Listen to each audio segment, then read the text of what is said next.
Hey guys, எல்லாருக்கும் வணக்கம். இன்றைக்கி இந்த ரெசிபி என்னென்னு பார்த்தீங்கன்னா பீர்க்கங்காய் குழம்பு. அது எப்படி பண்ணலான்னு பார்க்கலாம்.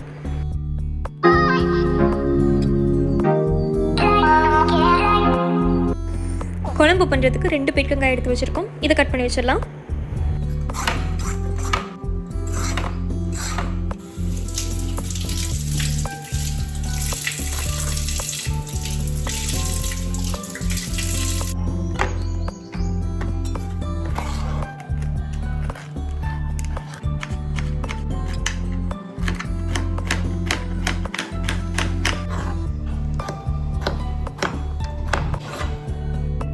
ரெண்டு தக்காளி கட் பண்ணிக்கலாம்.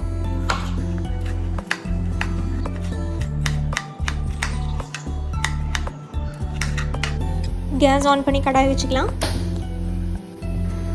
கடாய் ஹீட் ஆனதும் 2 டேபிள் ஸ்பூன் கடலெண்ணெய் விட்டுக்கலாம். ஆயில் ஹீட் ஆனதும் கடுகு ஆட் பண்ணிக்கலாம். கடுகு பொரிஞ்சதும் ஆனியன் ஆட் பண்ணிக்கலாம். கறி லீவ்ஸ் அப்புறம் 2 வரமிளகாய் ஆட் பண்ணிக்கலாம். வெங்காயம் வதங்கினதும் தக்காளி ஆட் பண்ணிக்கலாம். 1/2 டீஸ்பூன் டர்மரிக் பவுடர் ஆட் பண்ணிக்கலாம். 1½ tablespoon chilli powder add பண்ணிக்கலாம். தக்காளி கொஞ்சம் வதங்கினதும் பீர்க்கங்காய் ஆட் பண்ணிக்கலாம். 1 டம்ளர் தண்ணி சேர்த்துக்கலாம். தேவையான அளவு உப்பு ஆட் பண்ணிக்கலாம். கோகனட் பேஸ்ட் ரெடி பண்ணுறதுக்காக 1/2 மூடி தேங்காய் எடுத்துக்கலாம். ஒரு மிக்ஸி ஜாரில் தேங்காய் அப்புறம் பெரிய சைஸ் பூண்டில் 4 பல் எடுத்துக்கலாம். இது ஃபைன் பேஸ்ட்டாக அரைச்சிக்கலாம்.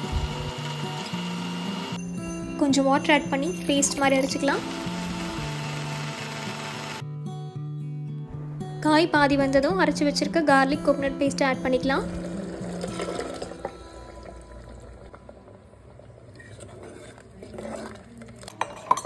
கொஞ்சமாக வாட்டர் ஆட் பண்ணி மிக்ஸ் பண்ணிடலாம். குழம்பு கொதிச்சு எண்ணெய் பிரிஞ்சு வர வரைக்கும் வெயிட் பண்ணலாம்.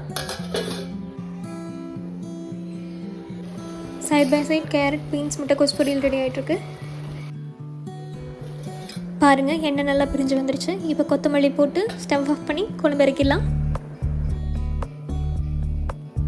லஞ்ச் ஃபுல்லாக ரெடி ஆயிடுச்சு. வாங்க இன்றைக்கி என்ன லஞ்சுன்னு பார்க்கலாம். ரைஸ், நம்ம இன்றைக்கி செஞ்ச பீர்க்கங்காய் குழம்பு,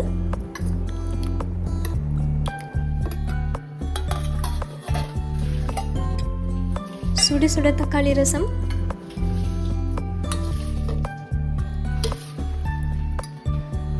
தொட்டுக்க கேரட், பீன்ஸ், கோஸ் பொரியல்,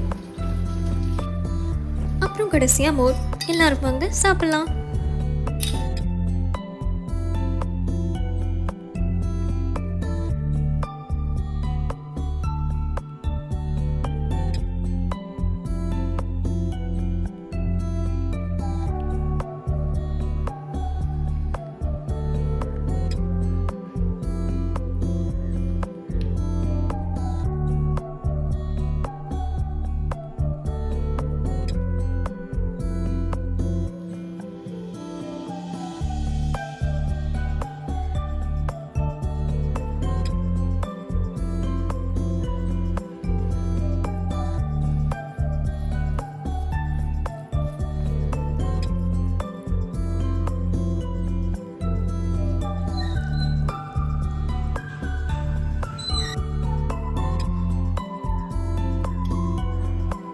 பீர்க்கங்காய் குழம்பு இந்த மாதிரி ட்ரை பண்ணி பாருங்கள். ரொம்பவே நல்லாயிருக்கும். நீங்களும் இந்த ரெசிபியை உங்கள் வீட்டில் செஞ்சு பார்த்துட்டு உங்கள் தாட்ஸை கமெண்ட் செக்ஷனில் சொல்லுங்கள்.